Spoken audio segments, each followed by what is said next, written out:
Nous allons voir dans cette vidéo à quel point la Syrie est l'objet de confrontations, de manipulations et d'ingérences de pays étrangers sur son sol. La Syrie a été le théâtre d'affrontements entre les grandes puissances pendant tout le XXe siècle et cela continue encore. D'ailleurs, le nouvel homme fort de Damas, Abu Mohamed al-Joulani, le tombeur de Bachar al-Assad, à peine a-t-il pris le pouvoir que déjà on parle de l'influence de la Turquie et du soutien probable du Qatar.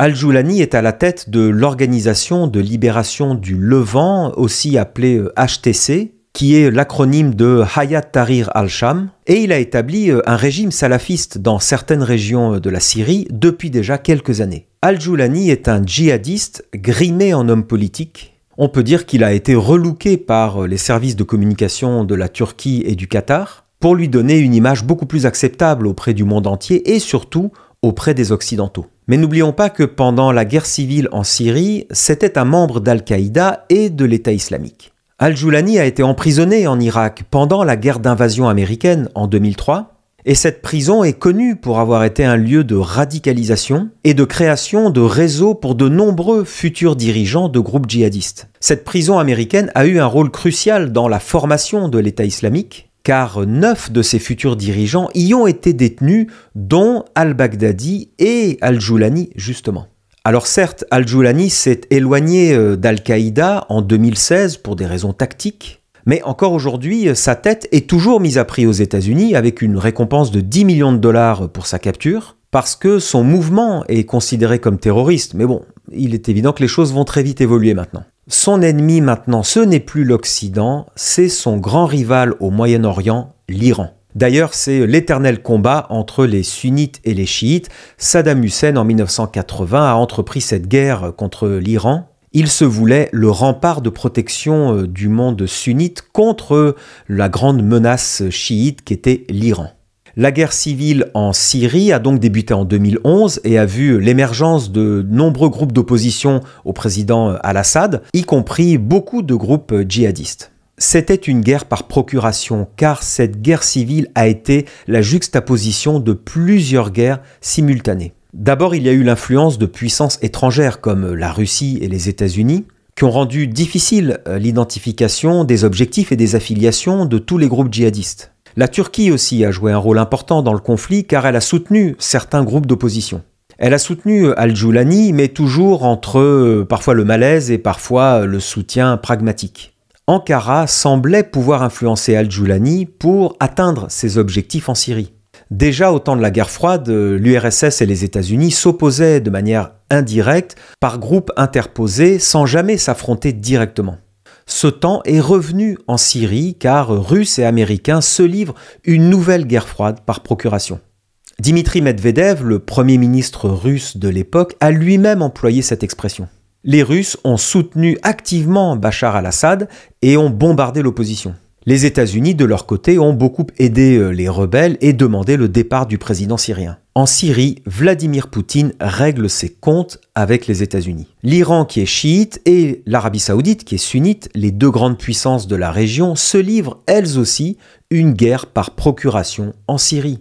L'Iran soutient le régime de Bachar al-Assad, à la fois militairement et financièrement. Elle appuie sur le terrain les efforts du Hezbollah, son bras armé au Liban, et elle envoie des conseillers à Damas, la capitale syrienne. L'Arabie Saoudite, de son côté, réclame le départ du président syrien et soutient les groupes d'opposition sunnites. Et il y a aussi une autre guerre qui se déroule en Syrie et qui oppose cette fois la Turquie aux Kurdes. Ankara utilise certains acteurs du conflit, comme notamment l'État islamique, pour lutter contre les velléités kurdes d'autodétermination, d'indépendance ou de création d'un État autonome. Et oui, car depuis plus d'un siècle, les Kurdes luttent pour leur autodétermination.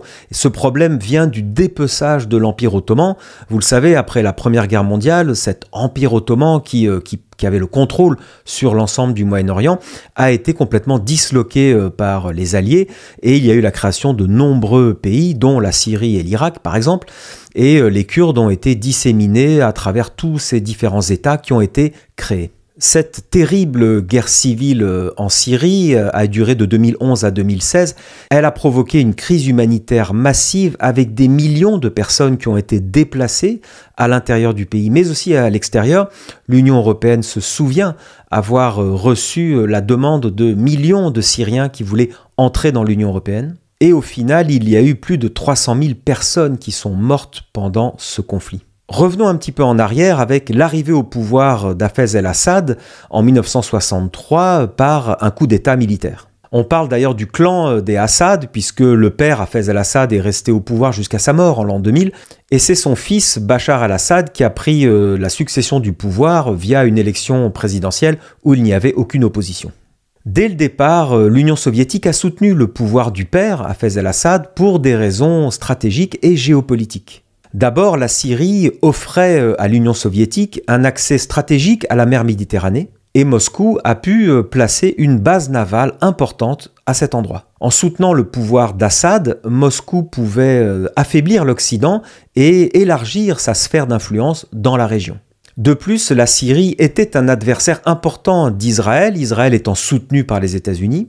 Ainsi, Moscou soutenait un ennemi d'Israël et pouvait tenter d'affaiblir la position américaine dans la région. Enfin, la Syrie était un client très important pour l'industrie de l'armement soviétique. Hafez el-Assad est arrivé au pouvoir après de très longues années d'instabilité politique. La période qui va de 1940 à 1960 a été marquée par de nombreux coups d'État et des bouleversements politiques importants.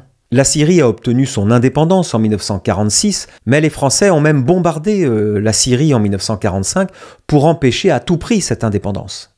La création de la Syrie vient du découpage du Moyen-Orient en 1919 avec la chute de l'Empire ottoman.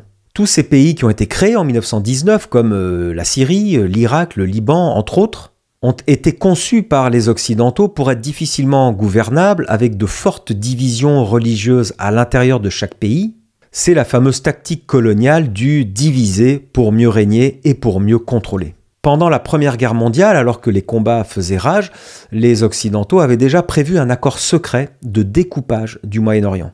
Si vous regardez bien cette carte, c'est les fameux accords Sykes-Picot, du nom des deux diplomates français et britanniques, qui secrètement ont partagé un immense territoire en 1916, un territoire qui ne leur appartenait même pas, ça appartenait encore à l'Empire ottoman, en attribuant une partie à la France et une partie à la Grande-Bretagne. On voit bien sur cette carte, qui est un document incroyable puisqu'il est signé directement de messieurs Sykes et Picot, vous avez des régions qui sont sous contrôle direct et indirect de la France et d'autres contrôle direct ou indirect de la Grande-Bretagne.